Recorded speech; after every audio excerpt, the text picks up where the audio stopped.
Hello, and we're doing another Java lesson now that I can put them out more consistently. So we're gonna do some concepts that are useful. I said game concepts because I told you all to make tic-tac-toe, but also these are useful if for robotics and if you're building something with machinery. So first, basic game concept is the game loop. This happens every frame of a game. And this is how you're going to make most of them. You're going to display the game state, whether that's a board or a world or whatever. You're going to take input from the user through the keyboard, probably, and you're going to check if that input is valid, that they're not like running into a wall or placing a piece off of the board or whatever. You're going to update the game state to whatever it now should be after that input.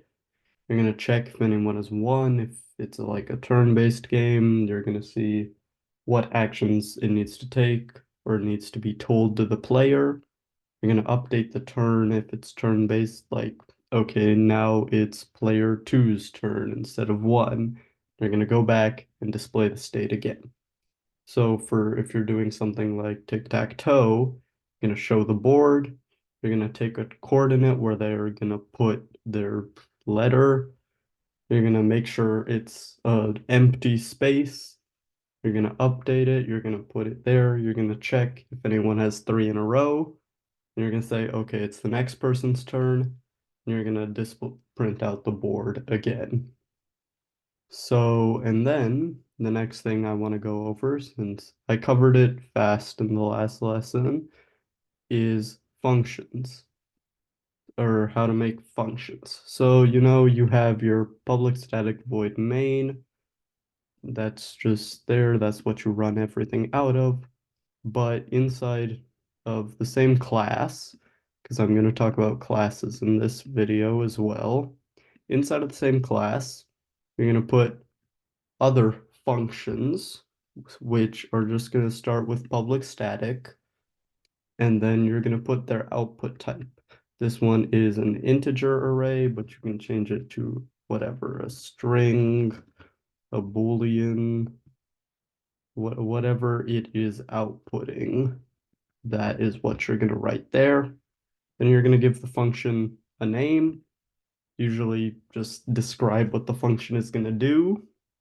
Then you're going to take in what inputs you need. So you're going to put the data type of the input and then just give it a name. Usually it's going to be the same name as what it is in your main function, just for simplicity. And whatever name you put here is the name you're going to use inside of the function. And yet again, any data type you do need to specify. And then in the function, you can put whatever code you want, and it will return a variable with the correct data type. And to say this one is called find maxes, if you want to call that in your main function, you just put a variable and it's going to be equal to the output of find maxes, and you give it inputs of the correct data type. And it's that simple. And there's this thing called recursion, but basically that's all that is if you were to do what you did here, call the function, but instead of doing it in your main, you just have it inside of another function. So like here, inside of this function, we're calling update maxes. So that's just recursion. Just put functions inside of functions. And this is useful for organization and debugging. You can make test cases for specific functions. So the next thing we're going to do is very important in Java, but can be used in any programming language, is called object-oriented programming. That's what Java is based around.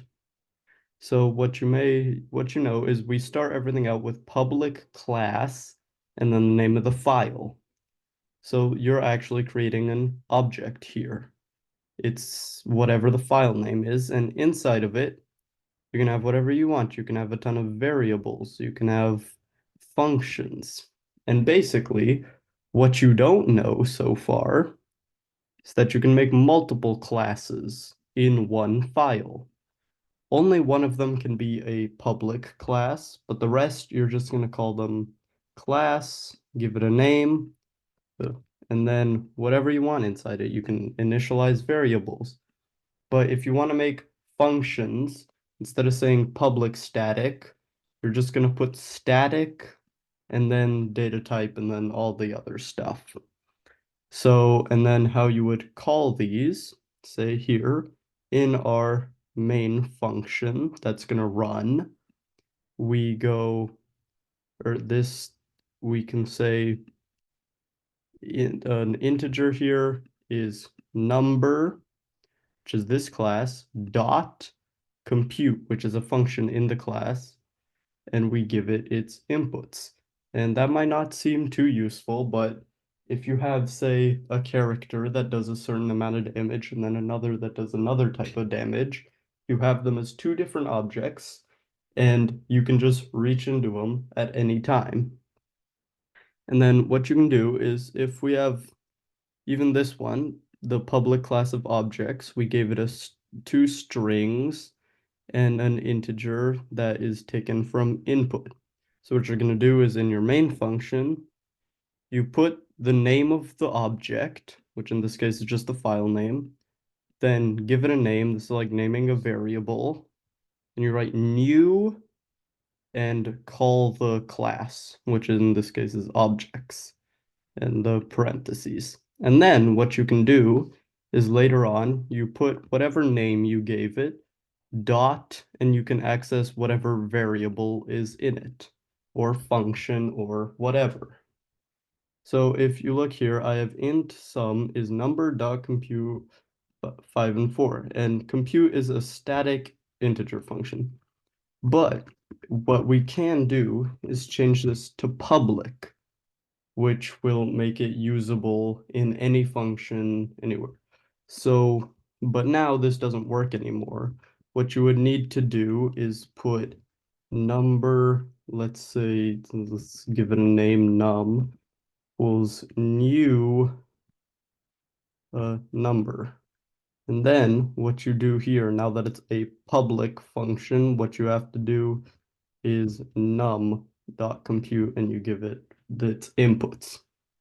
So I don't know how exactly I'm going to give you all problems relating to these, but eventually I will figure it out to practice these objects.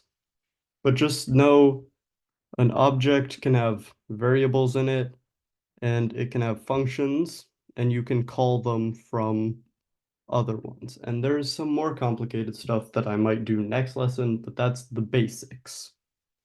What you can also do is if you want it as a public class, it's not going to let you because you can't have two public classes, but you will put it in its own file, and then you can just call, you'll have like what is a multi-file project, which will usually be the case if you're making a game, because it's just so much to run and it just helps with organization. You're not going to have thousands and thousands of lines of code in one file. You will import that file and then you can call onto whatever number of classes you have. So I'll do more on this at some point and get you guys some practice with it, but it's just a good thing to know. So classes with variables, functions, you can call them, you can access variables, and these don't need to be initialized. If you have a scanner, you can put them to scan.nextInt or whatever. And yeah, that's the very surface of object-oriented programming, and we'll see how that goes. So yeah.